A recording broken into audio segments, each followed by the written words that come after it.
ఆంధ్రప్రదేశ్ ఆత్మగౌరవాన్ని ఢిల్లీలో తాకట్టు పెట్టారన్న రేవంత్, విశాఖ ఉక్కును ఇంచ కదిలించలేరన్న తెలంగాణ సీఎం.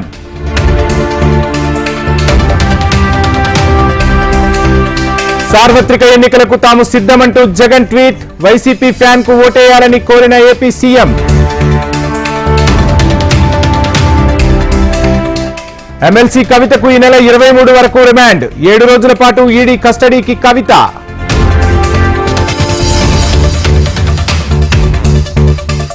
స్కామ్ లో ఇరుక్కుని బీజేపీపై రుద్దడం సరికాదన్న లక్ష్మణ్, రాజకీయ దిగజారుడుతనానికి నిదర్శనమన్న బీజేపీ నేత.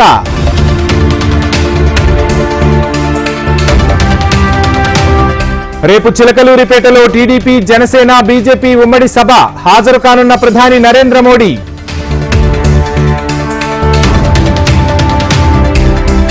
ఢిల్లీలో ఏపీ భవన్ ను విభజిస్తూ ఉత్తర్వులు జారీ, ప్రతిపాదనకు అంగీకరించిన ఆంధ్రప్రదేశ్, తెలంగాణ రాష్ట్రాలు.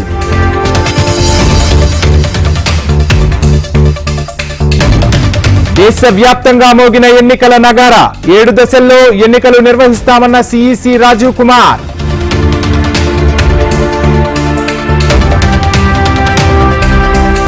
బీఆర్ఎస్ పార్టీకి ఆరూరి రమేష్ రాజీనామా, కేసీఆర్ కు రిజైన్ లెటర్ పంపిన Aruri.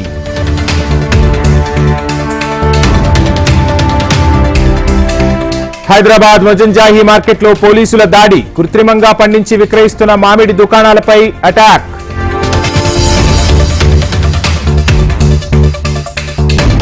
హన్మకొండలో ACB senior civil court, POCSO court ప్రారంభం, జిల్లా కోర్టు సముదాయంలో ప్రారంభించిన high court chief justice Alok Aradhe. కరీంనగర్లోని ఓ హోటల్లో పోలీసుల సోదాలు, అట్టా డబ్బాలో దొరికిన డబ్బు, వీడియో విడుదల చేసిన పోలీసులు. పెద్దపల్లి జిల్లా ఓదెల గ్రామంలో కళ్యాణ లక్ష్మి చెక్కుల పంపిణీ, 38 మంది లబ్ధిదారులకు అందజేసిన ఎమ్మెల్యే విజయ రమణారావు.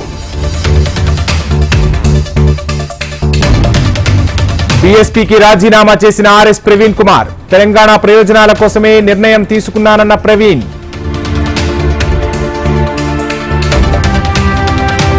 సూర్యాపేట జిల్లాలో 108 సిబ్బందికి తప్పని తిప్పలు, ఎంపీడీఓ భవన కూల్చివేతతో చెట్ల కిందే విధులు.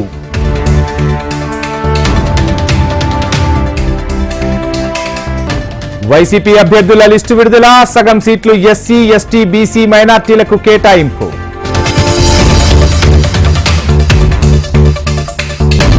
ఆంధ్రప్రదేశ్లో ఒంటరిగానే పోటీ చేస్తామన్న బీసీవై పార్టీ, అఖండ విజయం సాధిస్తామని రామచంద్ర యాదవ్ ధీమా.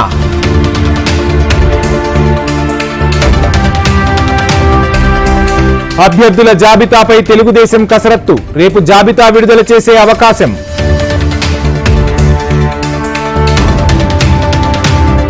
సీఏఏపై సుప్రీంకోర్టును ఆశ్రయించిన అసదుద్దీన్ ఓవైసీ, స్టే విధించాలని పిటిషన్ వేసిన హైదరాబాద్ ఎంపీ.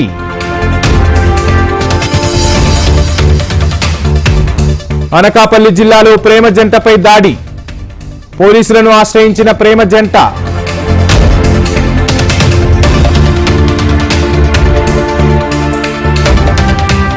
డబ్బుల కోసం సొంత నానెమ్మనే హత్య చేసిన మనవడు, శవాన్ని ఇంట్లో పాతిపెట్టిన మనవడు వెంకటేష్.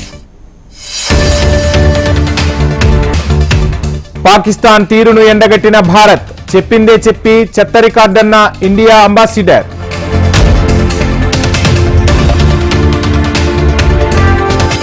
గాజాలో ఆహారం అందిస్తున్న వారిపై కాల్పులు, 20 మంది దుర్మరణం, పలువురికి గాయాలు.